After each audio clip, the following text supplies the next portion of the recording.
TimeToday.com power bye Faizabad की आवाज़। हम उपस्थित हैं अम्बेडकर नगर जिले के जय बजरंग शिक्षा समूह के प्रबंधक श्री अंजनी कुमार वर्मा जी के साथ और शिक्षा की बात प्रबंधक के साथ के चैनल में हम आज शिक्षा कोविड-19 का जो दौर चला, विद्यालय काफ़ी अरसे से बंद रहा, इस बारे में सर से जानना चाहेंगे।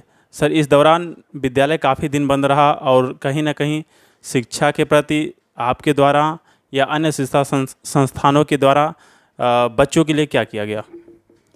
इस लॉकडाउन के दौरान शुरुआत में तो लगभग 1 महीने कुछ नहीं किया गया, क्योंकि कुछ आकलन नहीं था कि कितने समय ये लॉकडाउन चलेगा।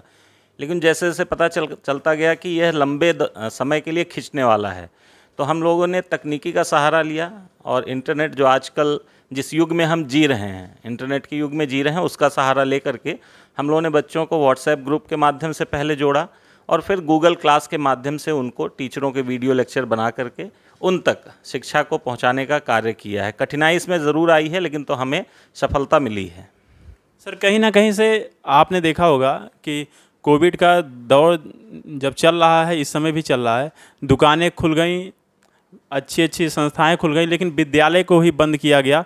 और ऐसा इस पे क्या नुकसान हुआ या इसके क्या प्रभाव, इस बच्चे रोकथाम क्या हुई, इस बारे में जानना चाहेंगे सर, आपका व्यक्तिगत विचार।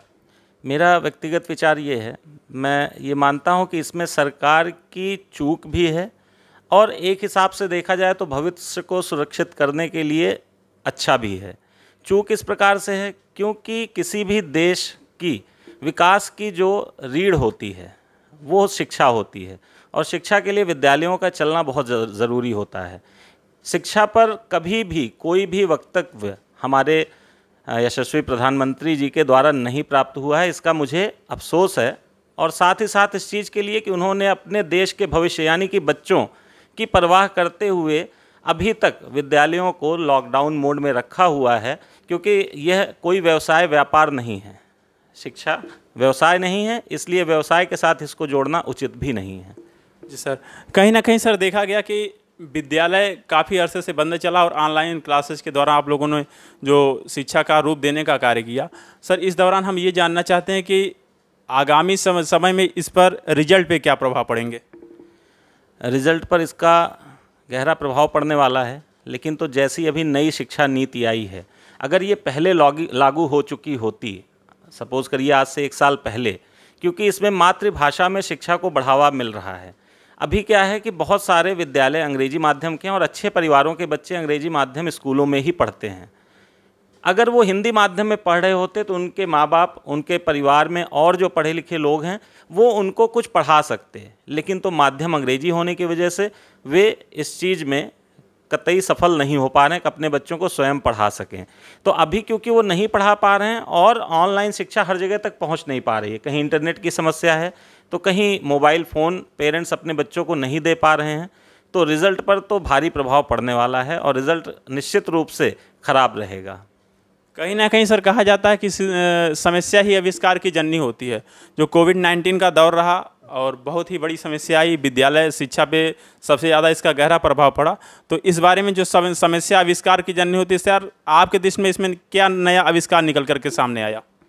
बिल्कुल, इसमें नए आविष्कार तो बड़ी कंपनियों ने किए ही और छोटे छोटी जगहों पर भी, जैसे कि आप ये स्टैंड लगा करके कैमरा लगा रहे हैं, तो बहुत सारे टीचरों ने जहाँ पर ये स्टैंड, क्योंकि उस समय लॉकडाउन था और स्टैंड मार्केट में नहीं मिल रहा था, ऑनलाइन सुविधाएं भी बंद थी मंगाने की, तो स्टैंड उन्होंने बनाना सीखा।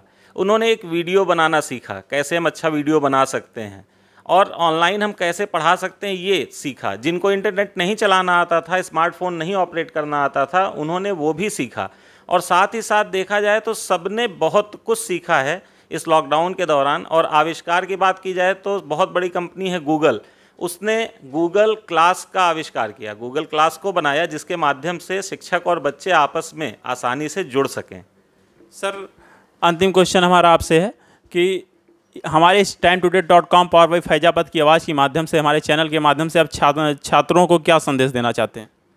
मैं छात्रों को ये संदेश देना चाहता हूँ, क्योंकि यह अभी कोई निश्चित नहीं है कि कब तक चलेगा। अभी कुछ अनुमति मिलने वाली है 9 से 12 तक के छात्रों को, वो भी अभी अंधेरे में दिख रही है। तो मैं ये चाहता हूँ कि वो अपनी पढ़ाई जारी रखें, पढ़ाई को रोकें ना, क्योंकि अगर उन्होंने पढ़ाई एक बार ब्रेक कर दी, सपोज़ करिए 1 महीने के लिए भी उन्होंने पढ़ाई अपनी पूरे तरीके से रोक दी तो वो 1 साल के लिए पिछड़ जाएंगे। तो अपनी शिक्षा को जारी रखें, अपने शिक्षकों के कांटेक्ट में रहें, उनको फ़ोन करते रहें, कहीं कोई समस्या है तो उनसे पूछें और बिल्कुल इंटरनेट पर आधारित शिक्षा पर निर्भर ना हों। किताबी शिक्षा को भी ध्यान में रखें, क्योंकि हमारे पास किताबें हैं तो हमारे पास सब कुछ है। बहुत बहुत सर धन्यवाद आपको हमारे चैनल में आने के लिए। TimeToday.com पावर बाई फैजाबाद की आवाज़ के रिपोर्ट के साथ कैमरा पर्सन माखन यादव के साथ अनुज यादव, आज तक TimeToday.com पावर बाई फैजाबाद की आवाज़।